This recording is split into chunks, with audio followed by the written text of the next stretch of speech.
श्री शिवाय नमस्तुभयम। दोस्तों, जैसा कि आप सभी लोग जानते हैं कि 4 जनवरी 2026 यानी रविवार को पड़ रही है माघ महीने की कृष्ण पक्ष प्रतिपदा तिथि। और दोस्तों, यह वह तिथि है जो माघ महीने में पड़ने वाली सबसे बड़ी तिथि है, क्योंकि यह रविवार के दिन पड़ रही है और इसका बहुत ही बड़ा और विशेष महत्व होता है। पूज्य गुरु जी ने कहा है कि अगर कभी भी मौका लग जाए और माघ महीने की प्रतिपदा तिथि रविवार को पड़ जाए तो आप लोगों को 7 चावल के दाने वाला उपाय तो अवश्य ही करना चाहिए। इन दोनों का संयोग बहुत कम आता है। और इसी के साथ मैं गुरु जी ने अपनी शिव पुराण कथा में बताया है कि इस दिन आपको 7 चावल के दाने वाला उपाय तो आपको अवश्य ही करना चाहिए, क्योंकि ऐसा दिन पूरे साल में सिर्फ एक ही बार आता है। और दोस्तों, आप सभी लोग जानते हो कि रविवार प्रतिपदा तिथि का अगर सबसे बड़ा कोई उपाय है तो 7 चावल के दाने वाला उपाय है। तो इस रविवार प्रतिपदा तिथि के दिन आप लोगों को इस 7 चावल के दाने वाला उपाय को जरूर करना है। बहुत सारे लोग होंगे जिन लोगों ने इस उपाय को ना किया हो, मतलब पूरा महीना निकल गया, उन्होंने किसी भी दिन इस 7 चावल के दाने वाला उपाय को ना किया हो। पर दोस्तों, आपके पास एक आखिरी मौका बचा हुआ है जो कि 4 जनवरी के दिन है। तो इस दिन आप लोगों को इस वाले उपाय को जरूर कर लेना है। भले ही आपने पूरे महीने भर इस उपाय को ना किया हो, पर अगर आपने इस माघ महीने के रविवार प्रतिपदा तिथि के दिन अगर इस वाले उपाय को कर लिया तो आपको इस उपाय को करने का वह फल मिलेगा जिसकी आपने कभी कल्पना भी नहीं करी होगी। इसीलिए आप लोग इस वाले उपाय को एक बार जरूर कर लेना है, ताकि आप लोगों के हाथ से यह मौका ना जा सके और आपको इस उपाय को करने का फल मिल सके। दोस्तों, यह उपाय पंडित जी ने अपनी अभी की ही श्री शिव महापुराण की कथा में बताया है, जिस उपाय को आज हम आपको बहुत अच्छे से समझाने वाले हैं। इस वीडियो को देखने के बाद इस उपाय को के लिए आपको कोई और वीडियो को देखने की जरूरत नहीं पड़ेगी। तो चलिए दोस्तों, उपाय को शुरू करते हैं। देखिए, यह इस माघ महीने के रविवार प्रतिपदा तिथि के दिन यह इतना खास होता है, इतना महत्वपूर्ण होता है। देखा गया है कभी कभी बड़े बड़े पूजा पाठ अनुष्ठान से जो मनोकामना पूर्ण नहीं होते, वह माघ महीने के रविवार प्रतिपदा तिथि के दिन एक छोटे से उपाय करने से ही आपकी मनोकामना हो जाती है। और बहुत सारे लोगों ने इस उपाय को किया भी है और उनको इस उपाय को करने का फल भी जरूर मिला है। अगर आप लोग भी इस उपाय को करना चाहते हैं तो आप इस उपाय को पहले अच्छे से समझ लेना, सुन लेना, उसके बाद करना। आपको इस उपाय का फल जरूर मिलेगा। और इस उपाय को कर लेने से आपके घर में चाहे किसी भी प्रकार की दुहक और समस्या क्यों ना चल रही हो, आपको उसका कारण भी नहीं पता है कि भाई ये समस्या किस कारण से चल रही है। कुछ भी कारण हो सकता है, जैसे पितृदोष हो सकता है या किसी भी तरह का मंगल दोष भी हो सकता है। तो इस दिन आप लोगों को ये वाला उपाय कर लेना है। ये एक ऐसा उपाय है जिस उपाय को अगर किसी विशेष दिन पर किया जाए तो भाई उस विशेष दिन का जो है वह तो हमें मिलता ही मिलता है। पर हमने उस दिन पर इस उपाय को किया है तो हमें उससे भी बड़ा फल मिलता है, और फल बहुत जल्दी मिलता है, क्योंकि आप इस उपाय को बहुत ही बड़े और विशेष दिन पर कर रहे हो। तो अब उपाय के बारे में बात करते हैं, लेकिन उससे पहले आप लोगों को यह जानना आवश्यक है कि आखिर यह उपाय किस समय करना है, किसको करना है और कैसे करना है। तो चलिए हम आगे आपको वीडियो में एक एक करके बता देते हैं। लेकिन उससे पहले अगर आप लोग हमारे चैनल पर पहली बार आए हैं या फिर मेरी आवाज आज पहली बार सुन रहे हैं तो हमारे चैनल को सब्सक्राइब जरूर कर लेना, और इस वीडियो को लाइक करके कमेंट बॉक्स में श्री शिवाय नमस्तुभयम ओम नमः शिवाय जरूर टाइप कर दें। तो दोस्तों, इस 7 चावल के दाने वाला उपाय को हमें इस रविवार प्रतिपदा तिथि के दिन कैसे करना है, किसको करना है, किस समय करना है और कहां पर करना है, ये सारे सवालों के जवाब आपको इस वीडियो में मिल जाएंगे। और जो ये वीडियो देखेगा भाई, उसको 7 चावल के दाने वाला उपाय जरूर करना चाहिए, क्योंकि इस दिन एक चावल के दाने का भी बहुत ही बड़ा और विशेष महत्व होता है। और जब बात आ जाए 7 चावल के दाने वाला उपाय की, तो ये सोने पर सुहागा वाली बात हो जाती है, और ये एक बहुत ही बड़ा उपाय हो जाता है इस रविवार प्रतिपदा तिथि का। तो अब दोस्तों, इस 7 चावल के दाने वाला उपाय को आखिर करना किसको है, सबसे पहले हम लोग वो बात जान लेते हैं। तो देखो, घर की जो बड़ी माताएं बहनें होती हैं, उन माताओं बहनों में से कोई भी एक बड़ी माता बहन इस वाले उपाय को कर सकती है। और दोस्तों, अगर आप चाहें तो अपने घर में से सभी सदस्यों को भी इस उपाय को सकते हैं। अगर किसी व्यक्ति की खुद की कोई मनोकामना है, खुद की कोई दुख और परेशानी है जो कि वह अपने लिए ही करना चाहता है इस वाले उपाय को, तो वह खुद अपने लिए भी कर सकता है। बाकी अगर कोई घर में से ऐसा है जो कि अपने पूरे घर परिवार की सुख और शांति के लिए ये वाला उपाय करना चाहता है तो भाई वो भी कर सकता है, उसमें भी कोई दिक्कत वाली बात नहीं है। कहने का मतलब ये है कि इस उपाय को हर एक सदस्य भी कर सकता है और पूरे घर परिवार के लिए घर की बड़ी माताओं बहनों में से कोई एक माता बहन भी कर सकती है। माताएं बहनें अगर घर में उपस्थित ना हो या वो ये वाला उपाय ना कर पा रही हो तो फिर घर का कोई बड़ा सदस्य भी इस 7 चावल के दाने वाला उपाय को कर सकता है, चाहे फिर वो पुरुष ही क्यों ना हो, उसमें कोई भी दिक्कत वाली बात नहीं है। अब दोस्तों जो अगला प्रश्न निकल कर आता है वो ये आता है इस उपाय को लेकर के, आखिर इस उपाय को हमें किस समय करना है, सुबह के समय करना है कि शाम के समय करना है। तो देखो इस वाले उपाय को आप लोग सुबह के समय भी कर सकते हो और शाम के समय प्रदोष काल में भी कर सकते हो। अब अगर आप पूछो कि भाई सबसे उत्तम समय कौन सा रहेगा इस 7 चावल के दाने वाला उपाय को करने का, तो हम आपसे बस यही कहेंगे कि इस उपाय को आप सुबह के समय करेंगे तो ज्यादा बेहतर होगा। बाकी अगर प्रदोष काल शाम के समय भी करेंगे तो भी अच्छा होगा, उसमें कोई भी दिक्कत बात नहीं है। तो अब दोस्तों जो अगली सबसे बड़ी और महत्वपूर्ण बात आती है वो ये आती है कि सुबह अगर हम उपाय को करेंगे तो हमें कितने बजे से लेकर कितने बजे तक के बीच में करना है, और शाम के समय प्रदोष काल में करेंगे तो हमें कितने बजे से लेकर कितने बजे के बीच में करना है। तो देखो सुबह जितनी जल्दी हो सके आप उपाय को करने की कोशिश करना। बाकी अगर किसी कारणवश लेट भी हो जाओ, थोड़ी देर भी हो जाए, तो 10 या 11 बजे तक भी आप उपाय कर लेना, और 12 बजे से ज्यादा देरी ना हो, ठीक है, इस बात का ध्यान रखना। उसके बाद में दोस्तों अगर शाम के समय प्रदोष काल की बात करें, प्रदोष काल का जो समय है होता है वो शाम के 6 बजे से शुरू हो जाता है। मतलब शाम के 6 बजे से लेकर 7 बजे के बीच का जो समय होता है ये समय प्रदोष काल का समय होता है। तो आप इस उपाय को 7 या 8 बजे के बीच में भी कर सकते हो, मतलब शाम के 6 बजे से रात 8 बजे के बीच में आप कभी भी इस वाले उपाय को कर सकते हो, उसमें कोई भी दिक्कत वाली बात नहीं। देखिए दोस्तों एक एक करते हुए हम उपायों को समझेंगे। सबसे पहला उपाय बहुत ही आसान सा उपाय है।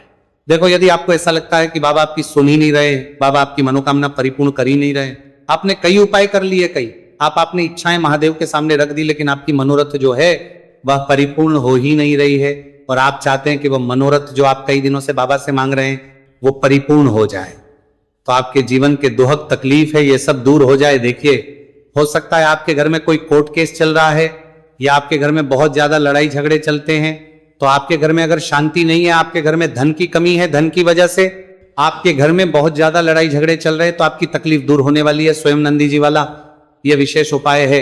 नंदी जी के कान में कुछ बोलना है, नंदी जी के कान में इस प्रकार से बोलना है और आपकी मनोकामना परिपूर्ण हो जाएगी।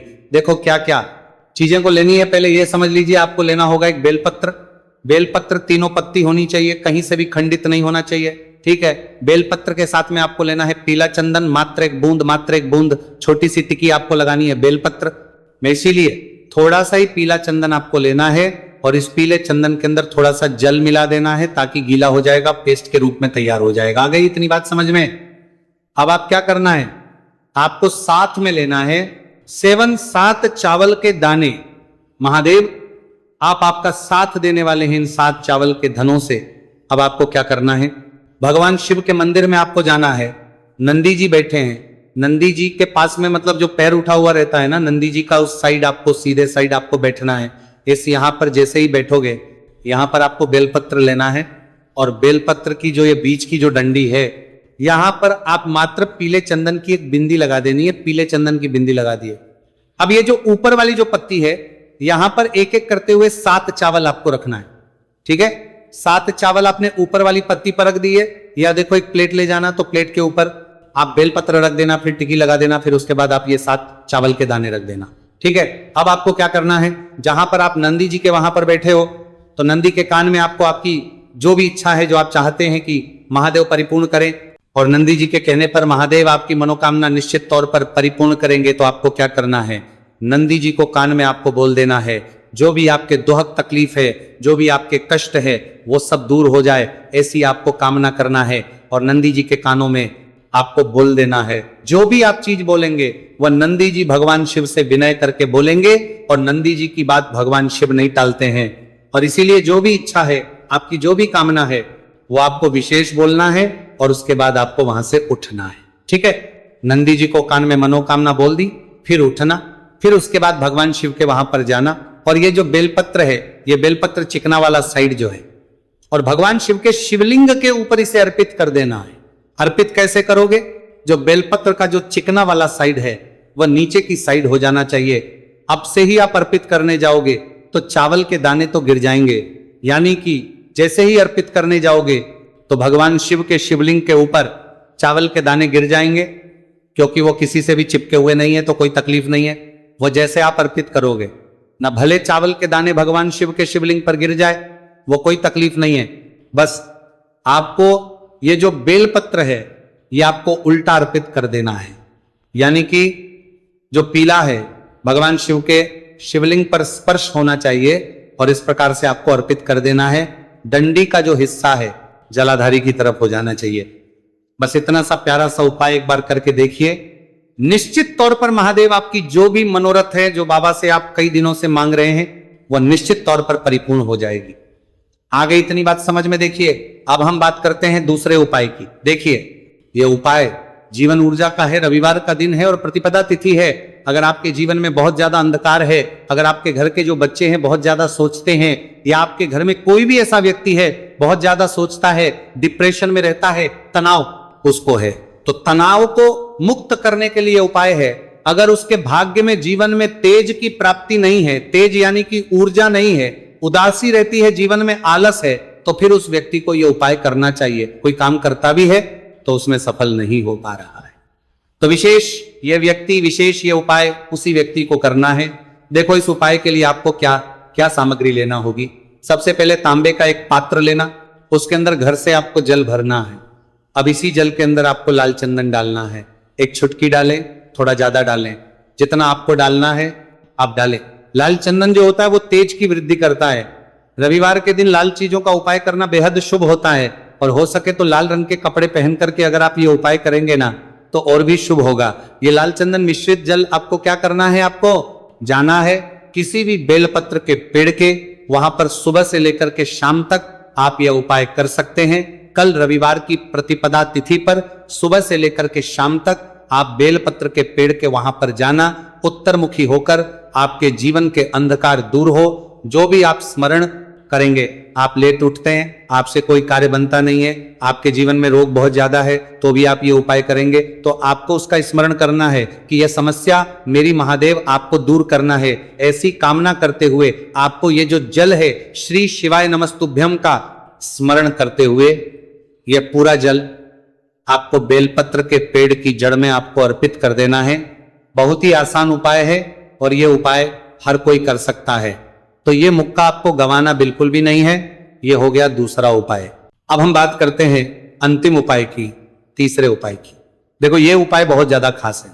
शिवलिंग पर चढ़ा जल 3 जगह आपको लगाना है, आपके शरीर में और आपकी बीमारी दूर हो जाएगी।